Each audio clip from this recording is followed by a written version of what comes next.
Hello dear students, जैसे कि हमारी जो लास्ट क्लास थी उसमें हमने चर्चा की थी सिंचाई। हम बात कर रहे थे फसल उत्पादन की कि किसान जो है फसल का उत्पादन किस तरीके से करता है। सबसे पहले हमने फसल उत्पादन में मिट्टी को तैयार किया था, दूसरे चरण में हमने बुआई की थी, तीसरे चरण में खाद उर्वरक डाला था और चौथा जो चरण था हमारा सिंचाई था जो हमारे चल रहा था।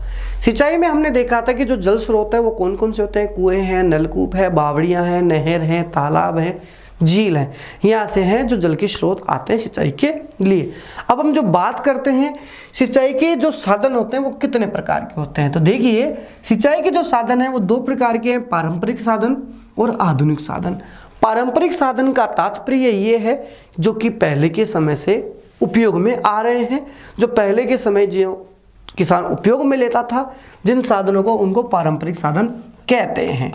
और हमारे पास में जो आधुनिक साधन है वो साधन है जिनको आज के समय में, आधुनिक के समय में अधिकाधिक किसान जो है उपयोग करने लगे हैं। पारंपरिक साधन के अंदर जैसे है चड़स रहट है, डेकली है, मोट गिन्नी, चड़स चैन जो खींचते थे, डेकली है, रहट आदि जो होते हैं पारंपरिक साधन के अंतर्गत आते हैं। आधुनिक में नलकूप है, विद्युत पंप है, डीजल पंप है। इसका तात्पर्य यह है कि जो पहले के समय था साधन की बात सिंचाई में तो वो नलकूपों से निकाली जाती थी, रहट से निकाला जाता था पानी, कुओं से जो खींचते थे, और जो हमें ढेकली की एक प्रक्रिया चलती थी उसके द्वारा पानी निकाला जाता था। लेकिन आजकल क्या हुआ कि आधुनिक में मोटर बन चुकी हैं, डीजल पंप बन चुके हैं जो पानी को बहुत दूरी से भी खेत तक ले आते हैं। तो सिंचाई के जो कितने साधन होते हैं, दो साधन, आधुनिक और पारंपरिक। पारंपरिक जिनका उपयोग प्राचीन समय से ही किया जा रहा है किसान के द्वारा, और आधुनिक मतलब जिनका उपयोग आज वर्तमान समय में किया जाता है। पारंपरिक में है चड़स, रहट, डेकली, मोट, जबकि आधुनिक में है नलकूप, विद्युत पंप और डीजल पंप। अगला जो हमारा प्रश्न है सिंचाई की जो विधियां होती हैं वह कौन कौन सी होती हैं। देखिए सिंचाई की जो दो विधियां होती हैं वो होती हैं दो, एक तो छिड़काव तंत्र और एक होता है ड्रिप तंत्र। जैसा कि आप भी जानते हैं कि छिड़काव जो होता है सिंचाई में यानी पानी कैसे दिया था, विधि का मतलब होता है सिंचाई को, फसल को जो है पानी कैसे दिया जाता है। देखिए जल का मितव्यय से उपयोग करने के लिए सिंचाई की आधुनिक विधियां बहुत ही महत्वपूर्ण है। मितव्यय यानी मित्रता पूर्वक हम क्या है जल का उपयोग करेंगे। ऐसे नहीं है कि सिंचाई में अगर हम फसल को पानी दे रहे हैं तो सिंचाई पूरी तरीके से पानी को, जल को बहा दें, ऐसा नहीं होता है। उसका मित्रता से हम उसका व्यवहार करेंगे। सिंचाई के लिए हमारे पास में दो विधियां होती हैं, एक तो होती है छिड़काव तंत्र, एक जो होता है वो होता है ड्रिप तंत्र। एक तो होता है छिड़काव तंत्र सिंचाई की विधियों में, एक होता है ड्रिप तंत्र। हम दोनों का इनका समरूप अंतर भी करेंगे। सबसे पहले हम बात करते हैं छिड़काव तंत्र की। छिड़काव तंत्र क्या होता है? इस विधि का उपयोग असमतल भूमि के लिए किया जाता है। देखिए असमतल भूमि के लिए छिड़काव तंत्र का उपयोग किया जाता है। आपने भी देखा होगा कि कई जगह क्या होता है, फुहारे लगा देते हैं।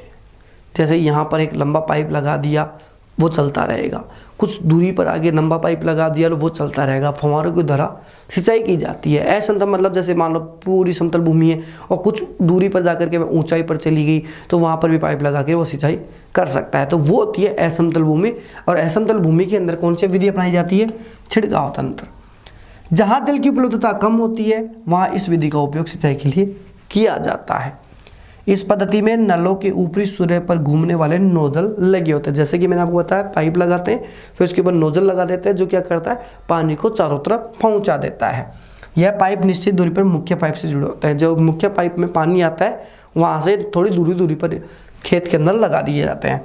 जब मुख्य पाइप में पंप की सहायता से पानी भेजा जाता है तो वह घूमते हुए नोजल से बाहर निकलता है तथा इसका छिड़काव पौधों पर किया जाता है। सीधी सी बात है, जैसे पाइप मुख्य आ रहा है वहाँ से जुड़ करके नोजल के जो पाइप होते हैं अलग अलग दूरी पर लगा दिए जाते हैं। पानी के पाइप को वहाँ से चालू किया जाता है तो उन पाइप के अंदर आता है, फिर नोजल के अंदर आकर के वहाँ से जो होता है छिड़काव कर दिया जाता है। जैसा कि स्पष्ट है छिड़काव के द्वारा ही छिड़काव हो रहा है फसल पर। छिड़काव विधि का प्रयोग जो लोग हैं काफ़ी हैं खेतों में अधिक करते हैं। देखिए छिड़काव विधि से आप समझ गए होंगे, छिड़काव जो विधि है असमतल भूमि के लिए उपयोग में आती है और यहाँ पर जो होता है फव्वारों के द्वारा सिंचाई की जाती है। पानी का जो मुख्य पाइप होता है वहाँ से अलग प्रकार के जो पाइप होते हैं वो जोड़े जाते हैं, उनके ऊपर नोजल लगा दिया जाता है और जो नोजल होता है वह छिड़काव की विधि को पूरा करता है। हमारे पास में जो अगली विधि आती है वो आती है ड्रिप तंत्र, जिसको ड्रिप सिस्टम भी कहते हैं। ड्रिप सिस्टम में क्या होता है कि जो जल है बूंद बूंद करके पौधों की जड़ों तक जाता है। आपने देखा होगा कई बार क्या होता है कि जो अपने पास में समतल भूमि है, तो जो बिल्कुल प्लेन भूमि है, सीधी भूमि है, जिस पर कोई उबड़ खाबड़ नहीं है, वहाँ पर पाइप बिछा दिए जाते हैं और पाइपों के बीच में थोड़े थोड़े छेद कर दिए जाते हैं। और वो छेद क्या होता है कि जड़ों तक पानी जो होता है पौधों में आसानी से पहुँच जाता है, तो उसको कहते हैं ड्रिप तंत्र, यानी बूंद बूंद सिंचाई जो की जाती है वह ड्रिप तंत्र कहलाती है। फलदार पौधे जो होते हैं, बगीचे होते हैं, वृक्षों को पानी देने का कार्य क्या होता है, सर्वोत्तम होता है। इसमें पौधों को बूंद बूंद करके जल की प्राप्ति होती है। जैसा कि मैंने आपको बताया, इस विधि में जो जल है बिल्कुल भी व्यर्थ नहीं जाता है, तो जल की कमी आने वाले क्षेत्रों के लिए वरदान है। दोनों का एक अंतर करते हैं। सबसे पहले हम बात करें छिड़काव तंत्र की, फिर हम बात करते हैं ड्रिप तंत्र की। देखिए, जो छिड़काव तंत्र है वह हमारे पास में असमतल भूमि के लिए उपयोग में आता है और जो ड्रिप तंत्र है वह समतल भूमि के लिए उपयोग में आता है। छिड़काव तंत्र जो होता है उसमें फव्वारे के द्वारा सिंचाई की जाती है, जबकि ड्रिप तंत्र में बूंद बूंद सिंचाई की जाती है। दोनों ही बहुत अच्छी विधि होती हैं सिंचाई के लिए। तो आप यहाँ पर सिंचाई की जो विधियाँ होती हैं हमने देखा कि 2 प्रकार की होती है, छिड़काव और ड्रिप। छिड़काव और ड्रिप में दोनों में हमने अंतर देख लिया। अब बात करते हैं अगला जो हमारा पॉइंट है, फसल की सुरक्षा। देखिए, सबसे पहले हमने क्या किया, फसल को मिट्टी तैयार की, फसल के लिए मिट्टी को उलट पुलट किया, जुताई कहा, जिसको हमने पहला पॉइंट वो किया।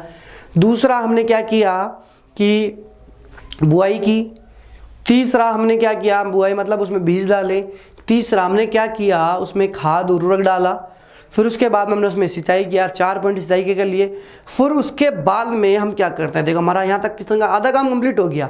मिट्टी भी तैयार कर दी है, बीज भी डाल दिए हैं, खाद उर्वरक भी डाल दिया है, सिंचाई भी कर दी है। उसके बाद वह करता है उसकी सुरक्षा कि या तो कोई जानवर अंदर नहीं चला जाए या फिर कोई सूक्ष्म जीवाणु जो है ज़्यादा ग्रसित नहीं हो जाए, पेड़ पौधों को खराब नहीं कर दे, फसल को खराब नहीं कर दे, या फिर पौधों के साथ कोई दूसरा ऐसा पौधा नहीं उग जाए जो हमारी फसल को नुकसान कर दे। तो ऐसा अक्सर होता है। तो किसान जो होता है, अगला हमारा जो स्टेप होता है सिंचाई करने के बाद में होता है फसल की सुरक्षा करना। फसल की सुरक्षा करते करते समय किसान को जो है एक समस्या का सामना करना पड़ता है। उस समस्या का जो सामना करना पड़ता है वो हर किसान को करना पड़ता है, और उस समस्या को हम कह सकते हैं खरपतवार। यानी फसल की जो सुरक्षा होती है वह खरपतवार से की जाती है। देखिए, खरपतवार क्या होती है, जब पौधे उगते हैं तो जो हमारी फसल होती है उस फसल के साथ क्या होता है, कुछ अनावश्यक जो छोटे छोटे पौधे होते हैं वो उग जाते हैं। यानी फसल के साथ उगने वाले अनावश्यक पौधों को खरपतवार कहते हैं। ये जो खरपतवार है वो क्या करती है, जो हमारा जो मेन पौधा है, जो बढ़ने वाला जो विकास पौधा हमारा कर रहा है फसल के लिए, वह क्या करता है, उसको बढ़ने नहीं देती है। खरपतवार जो होती है खुद फैल जाती है लेकिन उसको नहीं बढ़ने देती है।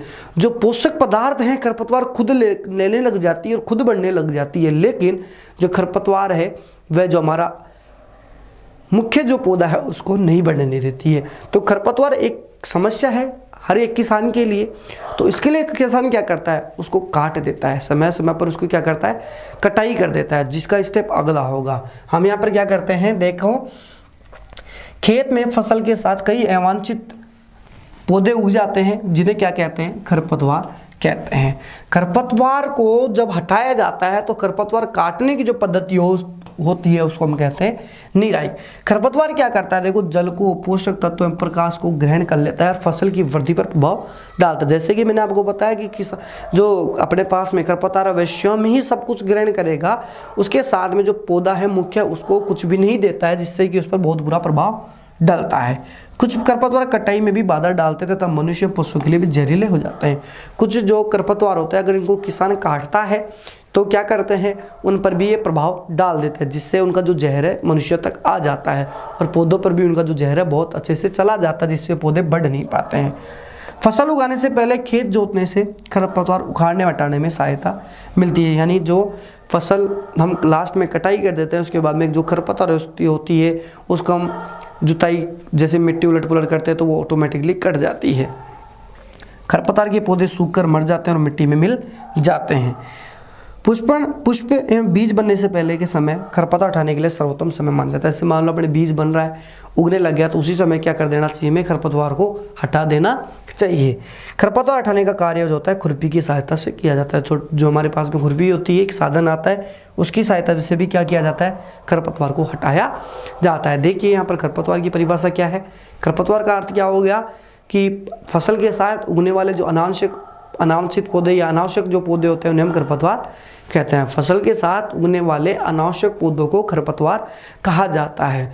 ये क्या करते हैं, पौधों तक पोषक पदार्थ यानी फसल तक पोषक पदार्थ नहीं पहुंचने देते, पर्याप्त मात्रा में प्रकाश तक नहीं जाने देते, जिससे प्रकाश जो है नहीं लग पाता और पौधा विकास अच्छे से नहीं कर पाता। ये होता है फसल को नुकसान खरपतवार से।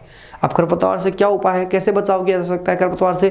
खरपतवार से बचने के लिए किसान को समय समय पर खरपतवार नाशी का उपयोग करना चाहिए और समय समय पर उस खरपतवार की निराई गुड़ाई कर देनी चाहिए, जिससे जो होगा हम खरपतवार से हमारी फसल बच जाएगी। देखिए आजकल जो क्या हो गया, खरपतवार जो है वह बहुत ही ज़्यादा उपयोग में लिया जाने लगा है, बहुत ही ज़्यादा उपयोग में आ गया है फसल के साथ में, और वह फसल को काफ़ी नुकसान पहुंचाता है।